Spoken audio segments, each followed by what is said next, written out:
Hello hi అండి, నమస్తే. అందరూ బాగున్నారా? Welcome my channel. ఈరోజు కర్ణాటక బొబ్బట్లు ఎలా చేస్తారో మనం చూద్దాము. ముందుగా మనము ఒక టెంకాయని మీరు తీసుకున్నటువంటి టెంకాయని కొబ్బరికాయ అంతా ఒలిచేసి ముక్కలు ముక్కలుగా చేసేసుకోండి. తర్వాత బియ్యం తీసుకోండి. తగినంత బియ్యాన్ని మీరు నానబెట్టిన తర్వాత ఇదిగో చూడండి, మొత్తం మిక్సీ పెట్టండి. మిక్సీ పెట్టినటువంటి దాంట్లో కొంచెం ఉప్పు వేసుకొని కలుపుకోండి. ఆ తర్వాత మైదా పిండి తీసుకోండి, అందులో కొంచెం ఆయిల్ వేసుకొని కలపండి. ఇదిగో ఈ యొక్క కన్సంటీలో వచ్చేటట్టుగా ఆ పిండి కలిపి పక్కన పెట్టండి. ఆమెటికి కొబ్బరి అంతా మిక్సీ పట్టుకొని పక్కన పెట్టండి. ఆమెటికి తగినంత బెల్లం మీరు ఎంత తినగలిగితే అంత తీసుకొని పక్కన పెట్టుకొని దంచేసేయండి.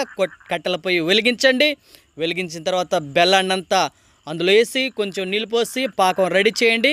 ఆ పాకాన్ని అప్పుడప్పుడు అలా తిప్పుతూ కొంచెం రెడీ చేయండి. పాకం చూడండి, తీగ పాకం వచ్చింది. అలా కాకుండా కొంచెం ముదిరేలాగా ఉంచండి.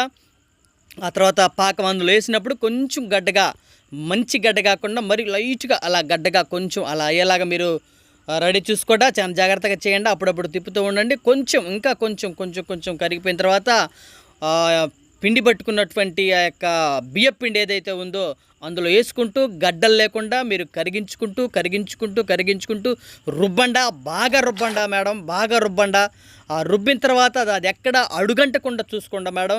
బాగా తిప్పుతూ ఉండండి. ఒక్కసారి రిస్క్ పడమాకండా, బాగా తిప్పిన తర్వాత అది తీసి పక్కన పెట్టుకొని వెన్న తీసుకోండి. వెన్న పెంకు మీద పెట్టి ఆ వెన్నని వేడి చేసి కరిగించుకొని పక్కన పెట్టుకొని ఆ యొక్క దాంట్లో కొంచెం ఉప్పు వేసుకోండి. ఆ తర్వాత మీరు కలిపినటువంటి మైదా పిండిని మీరు తీసుకోండి, ముద్దగా చేసుకోండి. అందు మీద ఆయిల్ కొంచెం వేసుకోండి.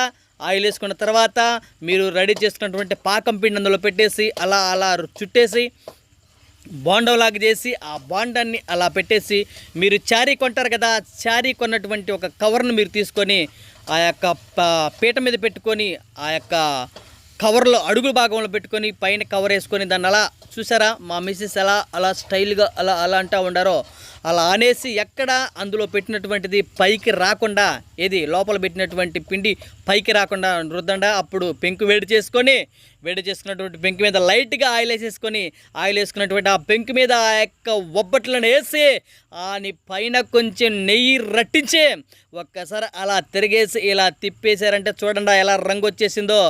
రంగు వచ్చినటువంటి దాన్ని తీసి మా ఆవిడ హాట్ బాక్స్లో వేసేస్తుంది. హాట్ బాక్స్లో వేసినటువంటి దానిని మళ్ళీ రెండోసారి ఇంకొకటి కూడా చూసి అలాగే చేసి ఫైనల్గా మొత్తం క్లియర్ చేసేసిన తర్వాత ఆన్ని మళ్ళీ హాట్ బాక్సుల్లో పెట్టి రెండవ రోటీని కూడా క్లియర్ చేసుకొని ఆ ఒబ్బట్లన్నీ రెడీ చేసుకున్న మేడం గారు చాలా జాగ్రత్తగా చేయండి. కర్ణాటక ఒబ్బట్లు ఎక్సలెంట్గా ఉంటాయి. ఒక్కసారి తినండి అంటే ఇది మన ఫ్యామిలీ నెంబర్ అయిపోతుంది. చాలా జాగ్రత్తగా తినండి. ఒకటొకటి చూడండి, నొక్కేటప్పుడు చూడండి లోపల పెట్టుకున్నటువంటి బెల్లం పాకం ఏది బయటికి రాకూడదో చాలా జాగ్రత్తగా చూడండి. క్లియర్గా నీట్గా అలా స్మూత్గా ఎలా పీట ఎంత ఉన్నంత మీ యొక్క స్టామినా చూడండి. ఫైనల్గా మొత్తం రెడీ అయిపోయింది. రెడీ అయిన తర్వాత ఒక్కసారిగా మా పిల్లలు తినాలంటూ ఉంటారు. తింటున్నాము చూడండి. ఓకే అబ్బా, సూపర్ ఎక్సలెంట్ మైండ్ బ్లోయింగ్. ఒకసారి ట్రై చేయండి.